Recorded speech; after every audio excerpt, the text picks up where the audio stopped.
Hola, ¿cómo están? Bienvenidos. Comienza Agenda Distrital, como cada fin de semana, a través de todas nuestras plataformas para conversar siempre e informar a todos ustedes, junto al diputado Mario Venegas, a quien aprovechamos de saludarlo. Diputado, ¿cómo está? Bienvenido. Muy bien, gracias Álvaro. Con un día frío, con lluvia, pero bastante bien y contento de poder, ¿no es cierto?, concretar una vez más este programa que hacemos con tanto cariño para la gente bueno, que ve el programa, ¿no es Así cierto?, es. a través de este medio amigo. Lo vemos muy bien peinadito ahí, diputado, ¿ah? Exactamente, veníamos llegando y había puesto un jockey, entonces aplasta mucho el pelo y Sí. Bueno, había que había que mejorar algo la presentación. me parece muy bien, diputado. Bueno, yo estoy con una bufanda aquí porque está bastante helada la jornada de hoy y hay que cuidar las cuerdas vocales con las cuales uno Así es. labora cada día. Diputado, partamos con esto que ya es costumbre al iniciar el programa, ese pequeño análisis semanal, ese pequeño balance que usted realiza del COVID-19. Y si me permites, Por por supuesto. aquí tengo mi cuaderno y Parece que me lo saqué como sorprendía. unidad de análisis la última semana, porque ya tenemos un reporte semana a semana. Sí, La verdad es que los datos tienen de bueno y de malo. Y lo bueno es que hay varias comunas que lo están haciendo bastante bien en el sentido de que han mantenido prácticamente cero aumento de contagio. Cero. Melipeuco, por ejemplo, ya entre ellas que tiene apenas 11 contagios en una semana. O sea, mantiene 11 y no aumentó nada en la última semana. Hay otras que tienen aumentos leves, preocupantes, como por ejemplo Renaico, ¿ya? Eh, eh, Ercilla, que tuvo un aumento bastante importante. Y por desgracia, Angol aparece una vez más como la ciudad que tiene mayor número de nuevos contagios. 30 nuevos contagios en la semana. bastante. Entonces hubo días en que aumentaron 5 Claro. de un día para otro. En Ercilla se registró un aumento muy significativo que a mí me sorprendía los números de Ercilla, pero esta vez representaron un aumento muy significativo. Fíjate que tenía 30, informamos la semana en el programa pasado, y ahora subió a 55, 25 nuevos contagios Contagio. en una semana. Eso es como preocupante. Por ejemplo, destacado Lumaco, se mantiene en 41. Los sauces también aumentó un porcentaje de un 21 a 36, los sauces, que lo había hecho bastante bien. Curacaustín, 29 a 30. Lonquimay, que se quedó pegado por semanas en 69, no ha aumentado nada. Lo mismo Perquenco, que está en 43. Galvarino, que tuvo un aumento, pero que lleva varias semanas en 133, sin aumentar ningún nuevo contagio. Vilcún, Victoria y Angol, diría yo, y el aumento importante en Ercilla y Los Sauces serían como lo más destacado en el reporte esta semana. ¿Cuál es la conclusión? Hay que seguir teniendo precaución, hay que seguir tomando las medidas, no podemos bajar la guardia, esta lucha no se ha ganado, esta lucha está todavía lejos de controlarse efectivamente y en consecuencia cuidado con confiarnos porque eso podría traer muchas cosas muy feas. Así es, podría haber un rebrote un poco más masivo si uno no sigue con las precauciones que ha dictado, por supuesto, los entendidos de la materia. Las Diputado, propias autoridades, las ¿no? propias autoridades de salud, claro, por supuesto, diputado Venegas, hay que seguir todas las recomendaciones que hemos estado haciendo todo este tiempo para Así es. protegernos del COVID-19. Diputado, quiero que vamos al tema de la clase media, este plan clase media, entre comillas, ya que la sala aprobó y despachó a ley lo que tiene que ver el proyecto que establece un financiamiento, tengo entendido, con aporte fiscal para la protección a los ingresos de la clase media. Usted tiene la película bien clara y usted nos va a contar acerca de este proyecto. Claro. Partamos diciendo que en realidad el gobierno se ha equivocado, ha llegado tarde, ¿no es cierto? Y sus soluciones no han terminado ayudando a toda la gente que lo necesita. Y dentro de ese ambiente, dentro de ese segmento está lo que llamamos malamente clase media, porque es muy difícil saber quién está en Lógico. la clase media, Así cuál es es. el límite, ¿no es cierto? Yo una vez traté de entrar en eso y No, nadie tiene idea claro. cuál es la clase Ahora media en bien, realidad. ¿qué ¿Sí? es lo que dice este proyecto? Básicamente lo que dice es lo siguiente. Dice, mire, van a ser beneficiados con un bono por única vez de 500.000 pesos todas aquellas personas que ganaban entre 400.000 pesos y 1,5 millones de pesos. Por eso se habla de clase media, porque estamos hablando de ingresos más altos, ¿no es cierto?, que el salario mínimo o los ingresos más bajos de nuevo. Entonces, Diputado, una consulta. Aquí entran quienes estaban con un contrato laboral y quienes trabajaban con boleto honorario, ¿cierto? correcto, Ya. correcto, que tienen que demostrar que han tenido una pérdida. disminución de sus ingresos de a lo menos un 30%, de un 30% o más. Ya. Por ejemplo, ganaba 1 millón, para el ejemplo, y ahora está ganando la mitad, 500.000 pesos. Esa persona lo que tuvo es una disminución de un 50% de su ingreso. Puede entonces aspirar a este bono de 500.000 pesos, que es por una sola vez. Ya. Adicionalmente, este proyecto trae la posibilidad de que se otorguen un crédito de hasta por 4 meses y que representaría el 75% de lo que tú dejaste de ganar. En el ejemplo que teníamos, el señor había dejado de ganar 500.000 pesos, el 75% de esos 500.000 pesos, ¿cuánto es? 350.000 pesos. Entonces, el Estado le entrega un crédito con 1 año de gracia y pagadero en 4 cuotas en los próximos 4 años. Ya. Con la ventaja que es contingente al ingreso y con además que si eventualmente terminado el plazo no lo pudo pagar porque lo cambiaron significativamente sus condiciones, se condona. Se condona. ¿Ya? Eso es en lo que llamamos ley que aprobamos, con mi voto favorable, por cierto, que tiene este bono y además la posibilidad de acceder a este crédito. Insisto, requisito haber tenido un sueldo entre 400 y 1,5 millones de pesos y demostrar que sus ingresos disminuyeron desde un 30% o más de eso.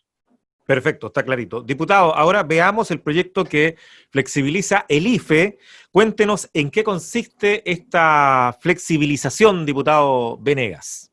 El IFE, ¿no es cierto?, para que nuestros amigos lo entiendan, estamos hablando del ingreso familiar de emergencia. Así es. Uno de los instrumentos que el gobierno entregó para ir en ayuda de las familias más vulnerables. Hubo un primer IFE que era bastante mezquino en la cantidad que entregaba, y hay un segundo IFE que dice que puede ser un aporte máximo de 100.000 pesos por persona que forman parte del hogar, ¿no es cierto?, más vulnerable. El primer aporte, ¿cuánto era? ¿Era menos de 50? 65.000 pesos. Ya, y lo subieron a 100. 100. Y era además decreciente. El primer mes era el 100%, pero al segundo mes era un 85% y al tercero era un 75%. Ya. Entonces no nos gustó. Y el segundo IFE, con el apoyo de la oposición y todos los reclamos, se aumentó a 100.000 y parejo por 3 meses.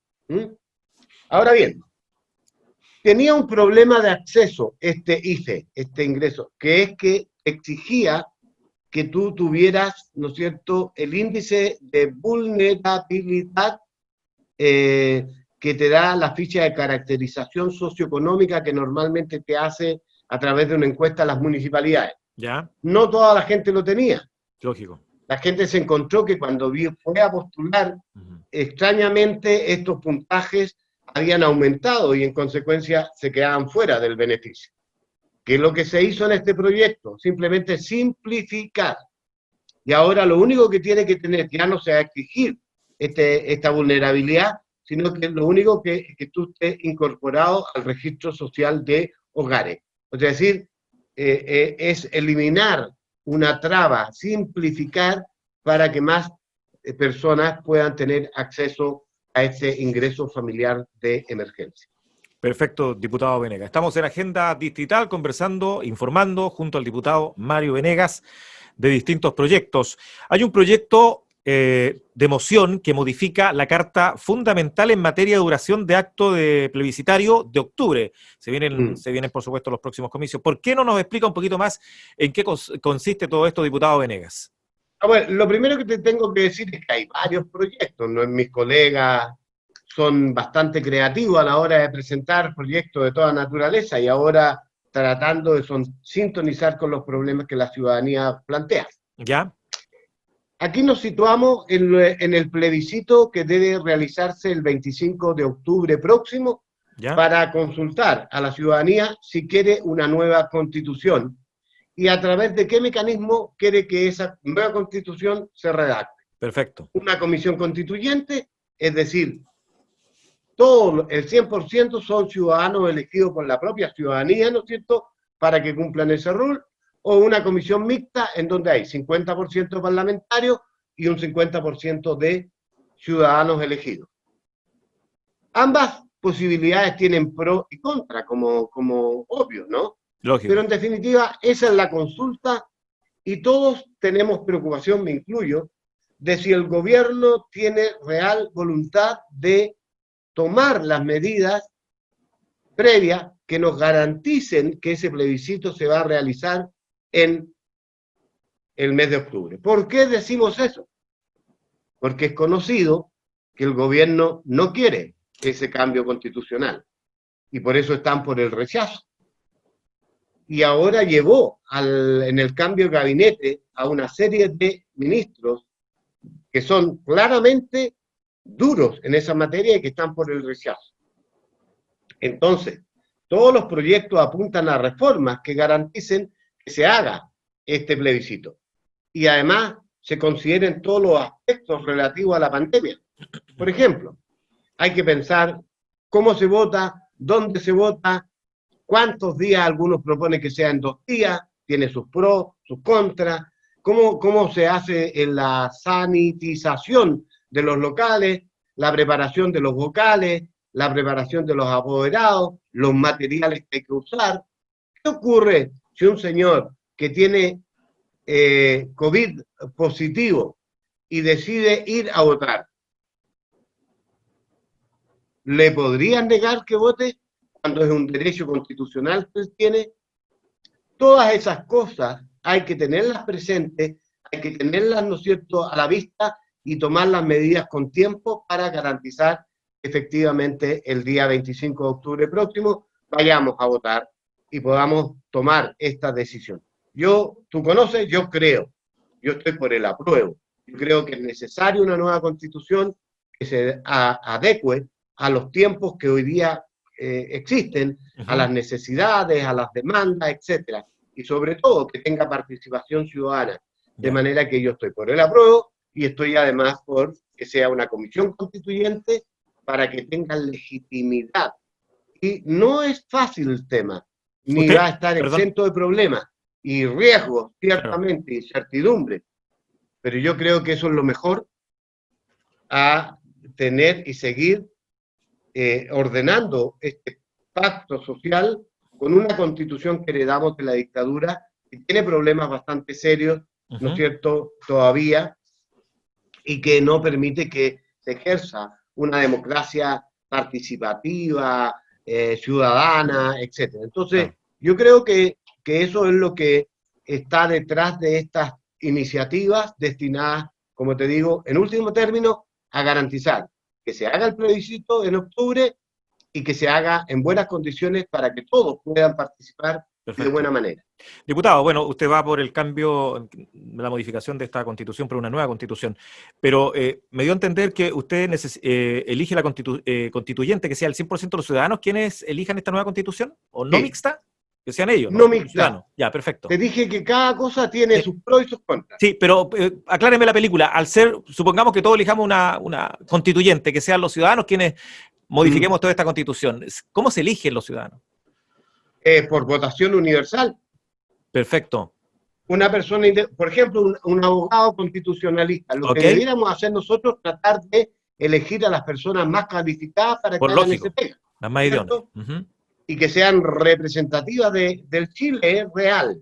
Perfecto. Esas personas van a tener un año para dedicarse a redactar una nueva constitución. Y luego, de hecho, se va a hacer un plebiscito nuevamente para que los chilenos, digamos, apruebo o rechazo. Perfecto. Ahora, la Comisión Constituyente, todos lo eligen los ciudadanos, se van a presentar. Legítimamente los partidos van a decir, ¿no es cierto? Mira, queremos que sea Álvaro Peña nuestro constituyente. Y vamos a ir a votar, y nosotros los ciudadanos vamos a tener que elegir, ¿no es cierto?, a los hombres y mujeres que, a nuestro entender, sean los mejores para que cumplan esa tarea. Ahora, la comisión mixta tiene la ventaja de que al tener parlamentarios hay experiencia, hay conocimiento, ¿no es cierto?, que podría ser bueno y conveniente. Tiene la desventaja de que hoy, por desgracia, la actividad parlamentaria, gracias a la acción de todos los medios y redes sociales, pasa por un momento de descrédito muy importante. Hay una desconfianza muy grande de la ciudadanía para con los representantes, ¿no es cierto?, populares, como en el caso de los diputados y senadores. Desde esa perspectiva, yo creo que no es conveniente. Si queremos tenemos que confiar en el sentido común, en la sabiduría de la gente. Y yo creo, por ejemplo, a mí, si tú me pones la disyuntiva y me dijeran, diputado, ¿usted quiere ser parte? Yo diría, no, gracias, no querría hacer, porque creo yo que tiene que ser una convención muy ciudadana y muy legitimada ante la ciudadanía. Perfecto, diputado. Pasando a otro tema, queremos preguntarle, don Mario Venegas, finalmente, ¿en qué quedó el veto que tiene que ver con la ley de no cortar los servicios básicos? Usted nos va a explicar en qué va todo esto. Inexplicablemente, o sea, tiene una explicación, pero que es el gobierno, el presidente Piñera, tiene la facultad de mandar un veto. ¿Qué es un veto? Cuando a él no le gusta una ley que aprobamos total o una parte de la ley que se aprobó en el Congreso, él puede mandar un veto aditivo o sustitutivo. Aditivo es porque le adiciona, le suma cosas nuevas, o sustitutivo le cambia. Y mandó una ley. Un veto de esta naturaleza incomprensible, salvo que él está defendiendo el interés de las empresas. Pero incomprensible para la gran mayoría de los ciudadanos que entienden que cuando en este estado de pandemia tú no puedes pagar porque perdiste el empleo, porque mucha gente perdió el empleo, el desempleo llegó al 12,2% según las últimas cifras. Así es. Eso significa millones de personas que perdieron el empleo. Y si además tú, por falta de pago en estas circunstancias excepcionales, ¿le vas a ir a cortar el agua? ¿Le vas a ir a cortar la energía eléctrica? ¿Le vas a ir a cortar el gas de cañería, como ocurre en algunas partes del país? Es inhumano. Y eso es lo que planteábamos nosotros, que no le regalen nada, si lo único que le estamos diciendo a la empresa, posponga el pago. No le corte mientras dure esta pandemia, mientras estemos en estado de catástrofe. Eso es todo. Perfecto. Gracias a Dios, el veto del presidente se rechazó ampliamente en la Cámara de Diputados, incluso con votos de diputados de gobierno oficialista. Y lo mismo ocurrió en el Senado. Así que el veto no pasó, salvo en unas cuestiones que eran menores. En el Senado, por ejemplo, un fondo solidario para Internet, que contemplaba lo aprobado por nosotros, en el Senado no lo aprobaron. Pero en general, el veto del presidente no prosperó ni en la Cámara, ni menos en el Senado. Ok, diputado Venegas, y pasando a otro importante tema, esta semana estuvo marcada por el cambio de gabinete del presidente Sebastián Piñera. ¿Qué le parece a usted y en específico el ministro del Interior? Mira, yo creo que el gobierno, el cambio de gabinete lo hizo como una reacción al problema interno que tenía. Las relaciones al interior de la alianza eran muy tensas. Había problemas entre Renovación Nacional y la UDI, había problemas entre Renovación y Evópoli, entre la UDI y Evópoli.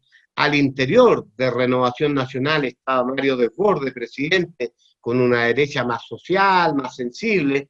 Estaban los duros, ¿no es cierto?, como Alamán, que decían, no, esto, ninguna concesión, ¿no es cierto?, esto, como por ejemplo la desafortunada frase de Alamán que decía, ¿cómo le vamos a regalar el 10% con el tema del retiro de la AFP? ¿Quién nos iba a regalar si esta plata es de cada uno de los chilenos y chilenas? Pero muestra una manera de ver. Ahí está la UDI, dura siempre, pegada al modelo, ¿no es cierto? Y Evópolis intentando tener una postura un poquito más moderada. Estaba la escoba, y eso se reflejó en las votaciones últimas. ¿Qué es lo que hizo el gobierno? Se replegó y se asentó en la parte más dura de la derecha, Renovación Nacional y la UDI. ¿Te fijaste que llegaron 2 de RN y 2 de la UDI? ¿Ya? Víctor Pérez Varela, Andrés Alamán, senadores, uno de la UDI, el otro de Renovación Nacional, Jaime Belolio, UDI, y Desbordes, RN.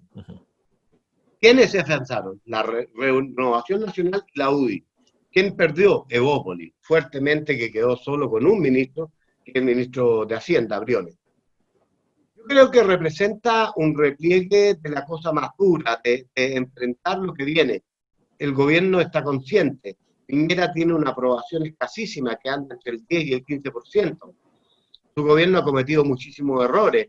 Los ministros también, etcétera. Entonces, al final, lo que tratan de ver es cómo terminan, cómo salvan la cosa de aquí al término del gobierno y sobre todo cómo trabajan para lo que es el rechazo al plebiscito, porque ellos no creen en el plebiscito, ¿ya? Y cómo enfrentan las 7 elecciones que vamos a tener el próximo año. ¿Te fijas que tenemos 7 elecciones? Mira, plebiscito. Después tenemos que ratificar a los constituyentes y elegirlos. Vamos a tener elección de alcalde y concejales. Luego vamos a tener elección de gobernadores regionales, diputados, senadores en las regiones que corresponda y además presidente de la República. Es decir, es un año particularmente complejo y el gobierno sabe, creo yo, que está en malas condiciones y por eso quiso llevar a parlamentarios en una cuestión que se da extraordinariamente parlamentarios, sacarlo y convertirlos en ministros. ¿Para qué? Para llevar experiencia, para llevar conocimiento, para unir, tratar de amalgamar a la coalición gobernante. Ahora, son gente muy conservadora. Pérez Varela es de aquellos que son viudos de la dictadura y de todo lo que representó Pinochet, y es duro, ¿no? Y como ministro del Interior, creo que, no sé si tiene las competencias para abordar un tema tan sensible y delicado como el problema de la región de la Araucanía, en donde está demostrado que no basta mano dura para resolver el problema. Es decir, el gobierno ha fracasado grandemente en eso. Tiene que haber habilidad política para conversar, para dialogar, para encontrar soluciones, y tenemos problemas muy serios. Entonces, tenemos que darle el beneficio de la duda, por ahora.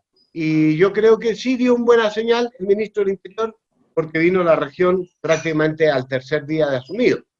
Ahora, tuvo unas declaraciones un poco desafortunadas, a lo mejor no ayudan a que él sea un generador de instancias que resuelvan problemas tan graves como, por ejemplo, la huelga de hambre de los presos mapuches que están en la cárcel de Angol y de Temuco, que tiene que tener una solución política, ¿no?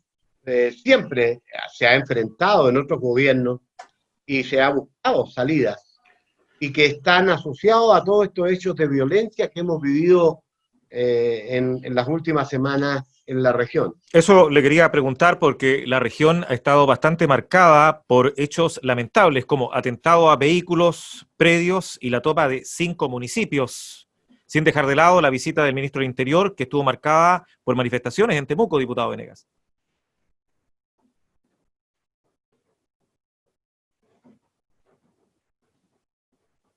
En la zona de entre Coyipulli y Ercilla. En mi opinión, todo esto está asociado al tema de la huelga, ¿no es cierto?, y las manifestaciones y las presiones que están haciendo para esos fines, para que haya una solución.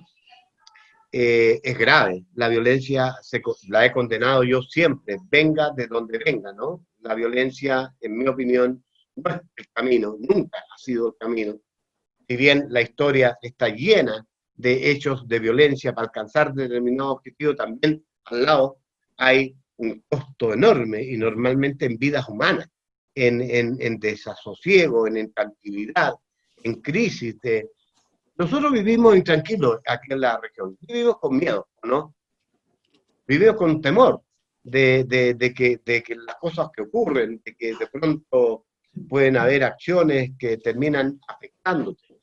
Y bueno, y precisamente es el gobierno de turno, que además en el caso de este vino a esta región y tuvo un tremendo respaldo ciudadano prometiendo que él lo iba a hacer mejor. ¿Te acuerdas los discursos de campaña de Piñera? Nosotros vamos a cambiar la situación de la región de la Araucanía, ¿eh? Y vamos a actuar y vamos a ser más eficaces en el combate de la violencia rural, y hablan de terrorismo y hablan de... Hicieron un par de cosas con completo fracaso. Comando Jungla, por ejemplo. El tema de Catrillanca, etcétera, etcétera, etcétera, y heredaron el tema huracán y todo se vino al suelo. Nos hablaron del plan Araucanía, ¿te acuerdas? Una inversión de 24.000 millones de dólares, porque les gusta hablar de cifras enormes. ¿Dónde está? ¿Cómo la hemos visto? ¿En qué se nota? ¿Cuál ha sido el impacto en la región? En un gobierno que ya está acabando, diputado Venegas. En un gobierno que lleva más de la mitad de su periodo, exactamente. Entonces, yo creo que el gobierno ha fallado, y precisamente es el Ministerio del Interior con sus autoridades, ministros, subsecretarios, intendentes, gobernadores, los responsables de este tema. Ellos son los responsables, ellos son quienes asumieron el cargo y tienen que hacerse cargo y rinden cuenta en si tienen éxito o no, y escondiendo la cabeza, haciendo como que no existen las cosas, no se solucionan, eso es claro. Así es. Bueno, y pasando a otro tema, esta semana comenzó todo el proceso del retiro del 10% de la AFP. ¿Cómo ha visto este proceso, diputado Venegas, en general? Y no se destruyó el país, pues. La primera contratación, no ha pasado nada grave, muy por el contrario. Hoy día los economistas, ¿no es cierto?, los agoreros que ayer decían que va a quedar, ¿no es cierto?, la ruina por poco menos que las pestes del infierno en Chile. Nada. Fíjate que en 2 días, entre jueves y viernes, 5 millones de chilenos hicieron el trámite. O sea, casi la mitad de lo que lo pueden hacer potencialmente.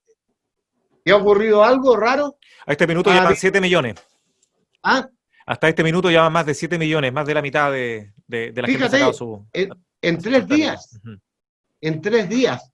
Entonces, es completamente normal. Bueno, pasaron las cosas que uno preveía que iban a pasar, como que colapsaran las páginas, que se cayeran, ¿no es cierto? Eso habla mal de la cosa, de cómo se prepararon algunas AFP en particular, pero en definitiva yo creo que el tema se está dando con toda normalidad. Así es. La gente ha estado haciendo su trabajo, están contentas. Yo estoy convencido que no era la mejor manera si hubiera habido un gobierno que actuara a tiempo y con medidas adecuadas. Y en esas circunstancias la gente vio esto como una oportunidad. Y yo, con los que converso en general, están muy contentos. Más, hay algunos que, no necesitándolo, porque son profesionales, porque no mantienen su empleo y sus ingresos. Dice, lo voy a hacer porque esto tiene una carga simbólica, porque si no, ¿de qué sirvió la lucha? Si yo, al final de cuentas, lo voy a sacar y voy a decir qué hago con él, alguna cosa, una mejora en la casa, ¿no es cierto? Alguna situación. Hay otros que lo que van a tener que hacer es pagar deudas que se le han acumulado, comprar alimentos que no estaban porque no tenían. Eso es dramático. Así que yo en general creo que está bien, no ha pasado nada raro, incluso nada negativo. Incluso hoy día los economistas dicen que este retiro podría tener efectos muy positivos en la economía chilena, Así es. producto de la pandemia. El crecimiento que tenían considerado el PIB, que era muy bajo, pudiera ser mayor toda vez que, ¿no es cierto?, va a haber una gran inyección de recursos y de consumo que va a significar reactivar determinados sectores de la economía. Así que, al final de cuentas, nada desastroso, Así es. como el gobierno, como las autoridades, como algunos parlamentarios de derecha, vaticinaban equivocadamente. Economía que se arregla con la plata de todos los chilenos, nuevamente, diputado Venegas. Así es, pues, así es. Don Mario, para ir finalizando en Agenda Digital, el viernes 31 en la tarde comenzó la cuenta pública del presidente Sebastián Piñera. La tercera cuenta pública, tengo entendido, diputado Venegas, ¿qué le pareció? Así es la tercera. Mira, decepcionante porque yo creo que el presidente se perdió una oportunidad de ser humilde ante el país y asumir, en primer lugar, los errores y pedir disculpas. Por ejemplo, el manejo de la crisis, que ha sido lamentable, ¿no? Somos el país que, considerado el número de habitantes, somos de los países con mayor número de contagiados y mayor cantidad de muertos por el COVID-19. Se equivocaron. Yo no creo que hayan sido perversos, sino que se equivocaron. Lo reconoció el ex ministro Mañalich.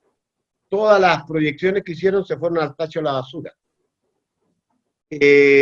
No habló nada de lo que representó el conflicto o el estallido social de octubre del año pasado.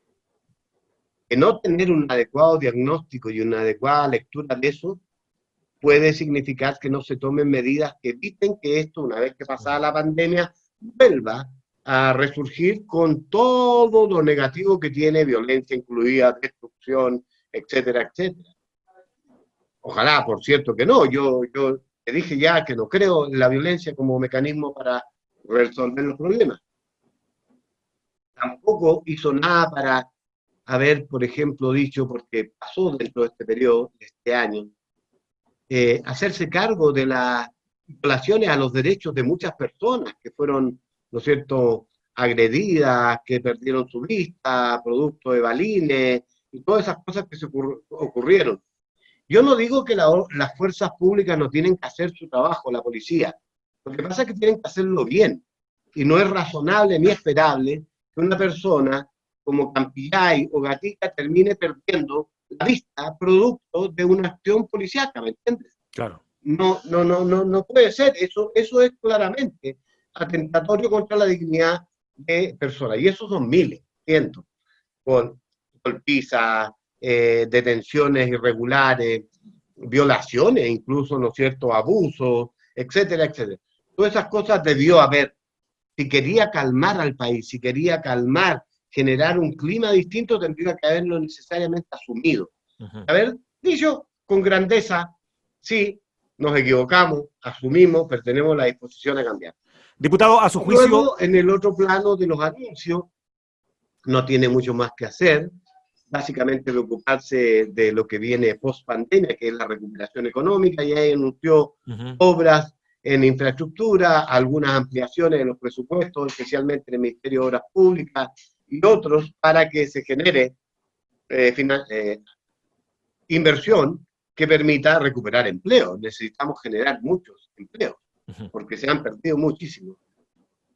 Creo que no se hizo cargo de la situación de la región de la Araucanía explícitamente, para haberlo abordado, ¿no es cierto?, que no es solo ya de la Araucanía, sino que es de la Araucanía, el Biobío y los ríos, que más o menos la macrozona sur, donde hay este conflicto, ¿no es cierto?, asociado a la violencia rural. Así es que, en definitiva, yo creo que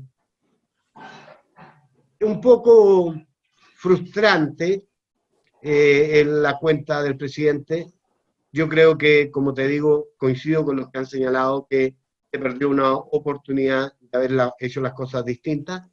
Y bueno, yo digo que hay una cosa que distingue el profesor Flores en un libro muy interesante. Dice, uno son las declaraciones y otras son los compromisos.